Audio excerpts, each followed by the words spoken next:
ಧಾರವಾಡ ನಗರದ ಮದಿಹಾಳದ ಆದಿಶಕ್ತಿ ನಗರದಲ್ಲಿರುವ ಶ್ರೀ ವೀರಭದ್ರೇಶ್ವರ ಜಾತ್ರಾ ಮಹೋತ್ಸವ ಸಡಗರ ಸಂಭ್ರಮದಿಂದ ನಡೆಯಿತು.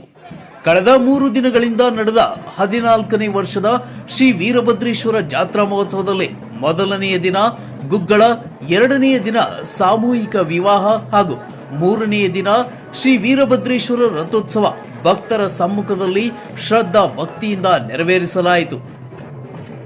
ಭಾನುವಾರ ಸಂಜೆ ನಡೆದ ಶ್ರೀ ವೀರಭದ್ರೇಶ್ವರ ರಥೋತ್ಸವದಲ್ಲಿ ಸಾವಿರಾರು ಭಕ್ತರು ಪಾಲ್ಗೊಂಡು ಶ್ರೀ ವೀರಭದ್ರೇಶ್ವರ ದೇವರ ಕೃಪೆಗೆ ಪಾತ್ರರಾದರು. ರಥೋತ್ಸವದಲ್ಲಿ ವಿವಿಧ ಕಲಾ ಮೇಳಗಳೊಂದಿಗೆ ಕಲಾವಿದರ ಕಲಾ ಪ್ರದರ್ಶನ ಹಾಗೂ ಯುವಕರ ನೃತ್ಯ ನೋಡುಗರ ಕಣ್ಮನ ಸೆಳೆಯಿತು. ಕಳೆದ 3 ದಿನಗಳಿಂದಲೂ ಜಾತ್ರಾ ಮಹೋತ್ಸವ ಅಂಗವಾಗಿ ಭಕ್ತರಿಗೆ ಅನ್ನಪ್ರಸಾದ ವ್ಯವಸ್ಥೆಯನ್ನ ಕಲ್ಪಿಸಲಾಗಿತ್ತು. ಸೋಮವಾರ ಸಾಂಸ್ಕೃತಿಕ ಕಾರ್ಯಕ್ರಮ ಹಾಗೂ ಮಂಗಳವಾರ ರಾತ್ರಿ ಸಾಮಾಜಿಕ ನಾಟಕ ಪ್ರದರ್ಶನವಾಗಲಿದೆ.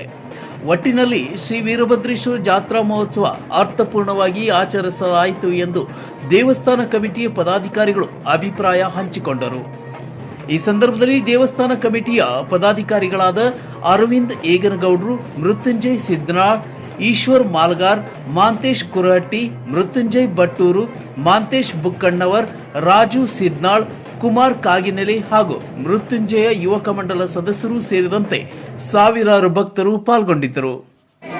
ಪ್ರತಿ ವರ್ಷವೂ ಈ ವರ್ಷವೂ ಕೂಡ ಶ್ರೀ ವೀರಭದ್ರೇಶ್ವರ ಜಾತ್ರಾ ಮಹೋತ್ಸವಕ್ಕೆ ನಾವು ಚಾಲನೆ ಮಾಡಿದ್ವಿ.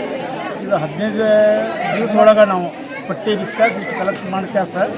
ಜಾತ್ರಾ ಉತ್ಸವ ಒಂದನೇ ಪ್ರೋಗ್ರಾಮ್ ನಮ್ಮದು ಗುಗ್ಗಳ ಅದು, ಆಮೇಲೆ ಸಾಮೂಹಿಕ ವಿವಾಹ, ಆಮೇಲೆ ರಥೋತ್ಸವ, ಆಮೇಲೆ ಮುಂದೆ ಇನ್ನು 2 ದಿವಸಕ್ಕೆ ಅಂತಲೇ ಸಾಮಾಜಿಕ ಕಾರ್ಯಕ್ರಮ ಇರ್ತದೆ, ಆಮೇಲೆ ನಾಟಕ ಹೊಂದಿರ್ತದೆ.